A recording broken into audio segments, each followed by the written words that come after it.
प्रत्येक पावसाळ्यामध्ये एक बातमी हमखास असते ते म्हणजे मुंबईची तुंबई. सरकार कोणाचंही असो त्यांना मुंबई तुंबल्यामुळं जनतेच्या आणि विरोधकांच्या रोषाला सामोरं जावं लागतं. मुंबई हे आंतरराष्ट्रीय शहर आहे. या शहरामध्ये पाणी तुंबत आहे म्हणून पालिकेने आत्तापर्यंत विविध उपाययोजनांवरती किती कोटी रुपये खर्च केलेले आहेत याचा हिशोब जर का आपण करायला बसलो तर तो हिशोब लागणार पण नाही अशी परिस्थिती आहे. मुंबई तुंबली की गेली 15 वर्ष सत्ता कोणाच्या हातामध्ये आहे असं म्हटलं जातं, तर कधी विरोधक गेले 3-4 वर्ष तुमच्याकडेच सत्ता आहे असं म्हणताना दिसतायत. म्हणजेच या विषयाला धरून राजकीय आरोप-प्रत्यारोप हे नित्याचेच झालेले आहेत. पण या कलगीतुऱ्यामध्ये खरी परीक्षा असते ती म्हणजे मुंबईकरांची आणि त्यांच्या मुंबई या स्पिरिटची. खरं तर मुंबई स्पिरिट म्हणून गेले प्रत्येक वर्षाच्या वेळेस या परिस्थितीमध्ये मुंबईकरांना ढकललं गेलेलं आहे आणि हे नाईलाजानं आपल्याला मान्य सुद्धा करावं लागेल अशी परिस्थिती आहे. आज आपण माहिती घेऊ की मुंबई तुंबते ती कोणामुळे? आजपर्यंत काय-काय उपाययोजना केल्या गेल्या ते बघूया. तसंच आजपर्यंत या विषयाला धरून वेगवेगळ्या समित्या ज्या नेमल्या गेल्या, त्या समित्यांनी ज्या सूचना केल्या होत्या, त्या सूचनांचं काय झालं याच्यावरती सुद्धा प्रकाश टाकूयात. नमस्कार, मी अरुणराज जाधव बोलबिडूवरती तुम्हा सर्वांचं अगदी मनापासून स्वागत करतो. 2-4 दिवसांपूर्वी एक व्हिडिओ व्हायरल झालेला होता. मुंबईमध्ये सुरू झालेला नवा भुयारी मेट्रो मार्ग, जिथे त्या मेट्रो स्टेशनमध्ये अक्षरशः पाणी घुसलेलं होतं. सुदैवानं कोणतीही जीवितहानी इथं झालेली नाही. Hindmata, king circle, Hutatma Chowk, bridge candy या भागामध्ये पूर येणं हे आता नेहमीचंच झालेलं आहे. अगदी कमी काळामध्ये जर का जोरदार पाऊस झाला, तर या पावसाच्या पाण्याचा निचरा होण्यासाठी नद्या, नाले, खाडी आणि समुद्र हे सर्व काही कमी पडत आहे, हे स्पष्टपणे आपल्याला दिसतंय. आपण आपल्या हाताने सगळीकडे सिमेंटचे रोड बनवलेले आहेत, जिथे काहीही झालं तरी सुद्धा पाणी मुरत नाही. दिवसेंदिवस मुंबईमध्ये माणसांचे लोंढे येतच आहेत. याचं कोणतंही प्लॅनिंग नाही आणि सगळ्यात महत्त्वाचा मुद्दा म्हणजे भविष्याचा विचार नाही. आणि याच्यामुळे कितीही आंतरराष्ट्रीय दर्जाचं शहर म्हटलं तरी सुद्धा मुंबईच्या मर्यादा या प्रत्येक पावसाळ्यामध्ये उघड्या पडतात.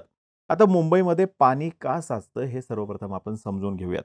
मुंबई हे शहर समुद्रानं वेढलेलं आहे. वेगवेगळी बेटं एकत्रित जोडली गेली आणि त्याच्यानंतर मुंबईची निर्मिती झालेली आहे. बशीसारखा खोलगट आकार आहे या मुंबईचा. त्याच्यामुळे अनेक सखल भागामध्ये तिथे पावसाळ्यामध्ये पाणी साचतं. पावसाचं पाणी समुद्रामध्ये वाहून जातं, पण जर का अतिवृष्टी झाली, अगदी थोड्या कालावधीमध्ये परवा जसा पडला तसा जर का जोरदार पाऊस पडला आणि समुद्राला जर का भरती आलेली असेल, तर साचलेल्या पाण्याचा निचरा होत नाही. पावसाचं पाणी वाहून जाण्यासाठी मुंबईमध्ये जी काही ड्रेनेज सिस्टम आहे ती ब्रिटिश काळामधली आहे आणि त्याची क्षमता ही ताशी 20 ते 25 मिलीमीटर पाऊस पडल्यास तेवढ्याच पाण्याचा निचरा करणारी आहे. तसंच पावसाचं पाणी समुद्रामध्ये सोडण्यासाठी सध्या असलेली ब्रिटिशकालीन जी ड्रेनेज सिस्टम आहे ती समुद्र सपाटीपेक्षा खाली आहे. त्याच्यामुळं भरतीच्या वेळेस जर का मोठ्या प्रमाणात पाऊस झाला, तर पाण्याचा निचरा होतच नाही. उलट समुद्राचं पाणी उलटं शहरामध्ये शिरतं आणि त्याच्यामुळे मुंबईमध्ये पूरसदृश्य परिस्थिती निर्माण होते. त्यातही जे भाग अधिक सखल आहेत अशा ठिकाणी साचलेल्या पाण्याची पातळी ही अधिक असते.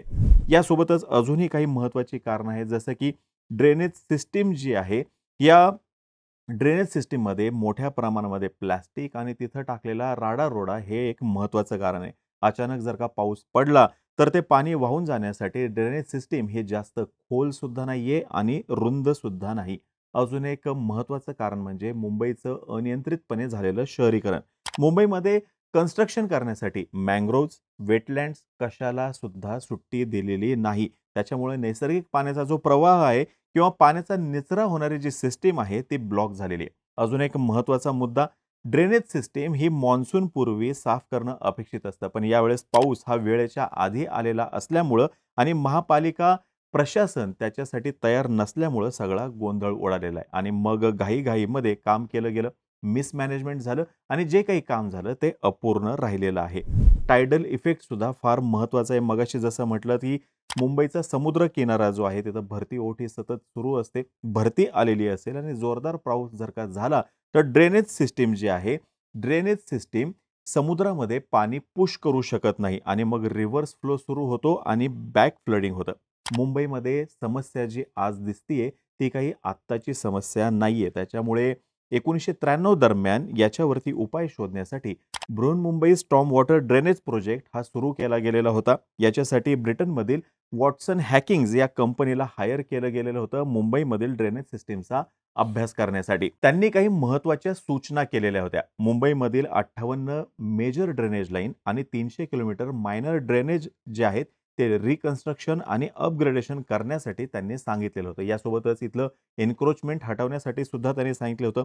मुंबईमधील ड्रेनेजची साईज ही 50 मिलीमीटर प्रति तास इतक्या पावसासाठी वाढवण्याची सूचना त्यांनी केलेली होती त्यावेळेस. सखल भागामध्ये मॉडर्न पंपिंग स्टेशन सुरू करायला त्यांनी सांगितलं होतं आणि सगळ्यात महत्त्वाचं म्हणजे मान्सूनच्या अगोदर सर्व ड्रेनेज लाईनची साफसफाई करण्यात यावी आणि अजून एक महत्त्वाचं रिकमेंडेशन असं होतं ते म्हणजे नदी, नाला तसेच वेटलँड्स या ठिकाणी कोणत्याही पद्धतीचं अतिक्रमण आणि कन्स्ट्रक्शन होता कामा नये. 1998 मध्ये त्यांनी त्यांचा रिपोर्ट सबमिट केला आणि महत्त्वाचं म्हणजे या प्रोजेक्टच्या रिकमेंडेशन्स पूर्णपणे इग्नोर केल्या गेल्या. 2005 मध्ये मुंबईमध्ये पूर आल्यानंतर परत एकदा सगळे जागे झालेले होते. याच्यानंतर 1200 कोटी रुपयांचं बजेट या विषयासाठी ठेवलं गेलं आणि आत्तापर्यंत म्हणजे 2020 पर्यंत जास्तीत जास्त 300 कोटी रुपयेच याच्यातले खर्च झाले होते अशी माहिती आहे. 20 वर्षामध्ये फक्त 20% काम झालं. मग मुंबई तुंबणारच ना असं सुद्धा तज्ञ म्हणतात. अशाच पद्धतीने 2005 मध्ये मिठी नदी रुंद आणि खोल करण्यासाठीचा प्रोजेक्ट समोर आलेला होता. नदीपात्रामधील अतिक्रमण हटवण्याचं ठरवण्यात आलेलं होतं. जवळपास 1200 कोटी रुपये याच्यावरती खर्च झाले. काही प्रमाणामध्ये रुंदीकरण आणि खोलीकरण निश्चितपणे झालं, पण अतिक्रमण काही हटवता आलेलं नाही. अजूनही मिठी नदीमध्ये मोठ्या प्रमाणात इल्लीगल डंपिंग होतं. राडा-रोडा टाकला जातो आणि नदीचं प्रदूषण याच्याकडे तर पूर्णपणे दुर्लक्ष झालेलं आहे. 2020 मध्ये कॅगने या विषयाला धरून एक रिपोर्ट सबमिट केला होता, ज्याच्यामध्ये त्यांनी स्पष्टपणे म्हटलेलं होतं, की Mithi remains a threat due to poor implementation. 2006 मध्ये याच विषयावरती माधव चितळे यांच्या अध्यक्षतेखाली एक कमिटी स्थापन करण्यात आलेली होती. उद्देश होता 2005 मध्ये पूर का आला यामागचं कारण शोधणं आणि येणाऱ्या काळामध्ये अशा पद्धतीने परत पूर येऊ नये म्हणून पावलं उचलणं. माधव चितळे यांच्या अध्यक्षतेखाली कमिटीने काही महत्त्वाच्या सूचना केल्या होत्या. अधिकचं पावसाचं पाणी साचवण्यासाठी होल्डिंग पॉट्स बांधण्यासाठी त्यांनी सांगितलेलं होतं. नैसर्गिक निचरा होणारे जे मार्ग आहेत जसं की ड्रेनेज सिस्टीम आहे, नद्या आहेत, या ठिकाणचं अतिक्रमण पूर्णपणे काढायला त्यांनी सांगितलं होतं. ज्या ठिकाणी पूर येण्याची शक्यता आहे अशा ठिकाणचं कठोरपणे झोनिंग आणि बिल्डिंग कोड्स तयार करणं, यासोबतच बांधकामांवरती निर्बंध लादणं ही त्यांची महत्त्वाची सूचना होती. प्रत्येक वर्षी मान्सूनपूर्वी ड्रेनेज सिस्टीम आणि पंप्स याचं ऑडिट करणं आणि सगळ्यात महत्त्वाचं म्हणजे BMC, MMRDA, रेल्वे यांच्यामध्ये इंटिग्रेटेड प्लॅनिंग करणं अशा पद्धतीच्या सूचना त्यांच्या होत्या. आता या कमिटीने केलेल्या सूचनांचं मोठ्या प्रमाणामध्ये कौतुक झालेलं होतं, पण त्यांच्या सूचनांकडे दुर्लक्ष सुद्धा केलं गेलं होतं. होल्डिंग पॉइंट्स जे आहेत ते बांधले गेलेच नाहीत. अतिक्रमणं मोठ्या प्रमाणामध्ये होतच राहिली. बांधकामं अनियंत्रितपणे होतच राहिली. याच्यानंतर मधल्या काळामध्ये याच विषयाला धरून सॅटेलाइट मॅपिंग, बफर झोन्स वगैरे निर्माण करण्याचा प्रयत्न झाला. पण त्याच वेळेस मेट्रो कारशेडचा आरेचा प्रकल्प सुद्धा सुरू होता. म्हणजेच काय, सरकार एकीकडे काय करते, सॅटेलाइट मॅपिंग, बफर झोन्स हे तयार करण्यासाठी प्रयत्न करते, तर दुसरीकडे आरे कारशेड सारखा प्रोजेक्ट सुद्धा त्यांच्याकडून केला जात होता. म्हणजे परस्पर विरोधी निर्णय सरकारकडूनच घेतले जात होते असं सांगितलं जातं. आता बघा 1998 ला सबमिट केलेला प्रोजेक्ट 2005 नंतर अंमलात आणण्याचा प्रयत्न झाला, पण अजूनही तो पूर्णत्वाला गेलेला नाही. मिठी नदीचा प्रोजेक्ट पूर्णत्वाला गेलेला नाही. चितळे कमिटीच्या सूचना यांच्याकडे दुर्लक्ष झालेलं आहे आणि इतर ज्या छोट्या-मोठ्या पर्यावरणीय कमिट्या नेमल्या गेल्या त्यांचं पण काम अगदी स्लो चालू आहे. आता हे असं होण्यामागचं सगळ्यात महत्त्वाचं कारण आहे, की BMC, MMRDA, राज्य सरकार, रेल्वे या सगळ्यांमध्ये कोऑर्डिनेशनच नाही आणि तसा आरोप वेळोवेळी झालेला आहे. फंडिंग वेळेवरती होत नाही. झालं जरी तरी सुद्धा राजकीय इच्छाशक्ती कुठेतरी कमी पडतीये. पावसाळ्यामध्ये या विषयावरती चर्चा होते. नंतरच्या काळामध्ये चर्चा पूर्णपणे मागे पडते आणि या सर्व प्रोजेक्टमध्ये, या टेंडरिंगमध्ये मोठ्या प्रमाणामध्ये भ्रष्टाचार आणि मिसमॅनेजमेंट झाल्याचं सुद्धा समोर आलेलं आहे. अतिक्रमण होत असताना राजकीय दबावापोटी शासकीय अधिकारी सुद्धा यांच्याकडे कांडोळा करण्याशिवाय पर्याय नसतो आणि हवामान बदलाचा तर विषय आहेच. आता या सर्व परिस्थितीवरती उपाय काय आहे? तर बघा, परत एकदा बसून चितळे कमिटीच्या सूचनांवरती विचार करण्याची गरज आहे. सर्व ड्रेनेज सिस्टीम 50 नाही तर 75 मिलीमीटर प्रति तास पाऊस सहन करू शकेल अशी बनवावी लागेल.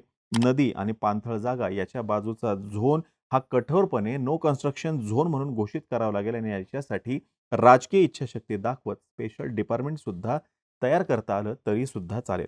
मुंबईमध्ये वेगवेगळ्या पद्धतीच्या 26 संस्था या वेगवेगळ्या पद्धतीने काम करतात. म्हणजे BMC त्यांच्या पद्धतीने काम करते, MMRDA याच विषयावरती वेगळ्या पद्धतीने काम करते, रेल्वे त्यांच्या पद्धतीने काम करते. याच्याऐवजी या सगळ्यांची मिळून एक अशी किंवा स्वतंत्र अशी फ्लड मॅनेजमेंट ऑथॉरिटी मुंबईमध्ये सेट करणं ही आजच्या दिवशीची फार महत्त्वाची गरज आहे. कारण की मुंबई हे आंतरराष्ट्रीय दर्जाचं शहर आहे. सगळ्यात महत्त्वाचं म्हणजे येणाऱ्या काळामध्ये पूर येऊ शकतो किंवा पाऊस किती पडू शकतो या सगळ्याचा अंदाज घेण्यासाठी आणि नागरिकांना याची माहिती देण्यासाठी आर्टिफिशियल इंटेलिजन्सचा सुद्धा प्रभावीपणे याच्यामध्ये वापर करणं गरजेचं आहे. मुंबई दरवर्षी तुंबते, पण आजपर्यंत याच्यासाठी वेगवेगळ्या तज्ञांच्या अध्यक्षतेखाली समित्या नेमल्या गेल्या. त्यांनी प्रॅक्टिकल सोल्युशन सुद्धा दिलं, पण याच्यावरती उपाय जे आहेत ते केले गेले नाही. त्याची अंमलबजावणी जी आहे ती केली गेली नाही. राजकीय इच्छाशक्ती कुठेतरी कमी पडली. कोऑर्डिनेशन सुद्धा झालेलं नाही आणि जर का वेळीच सावध झाले नाही, तर मुंबईची परिस्थिती येणाऱ्या काळामध्ये अजून वाईट होईल आणि याच्यामध्ये सर्वाधिक त्रास होईल तो म्हणजे मुंबईमधील सामान्य जनतेला, ते सुद्धा मुंबई स्पिरिटच्या नावाखाली. आता ही माहिती जर का तुम्हाला आवडली असेल, खाली कमेंट बॉक्समध्ये नक्की सांगा. तोपर्यंत आम्हा सर्वांचे व्हिडिओ जास्तीत जास्त लोकांपर्यंत पोहोचवा आणि चॅनलला सबस्क्राईब करायला तेवढं विसरू नका. धन्यवाद.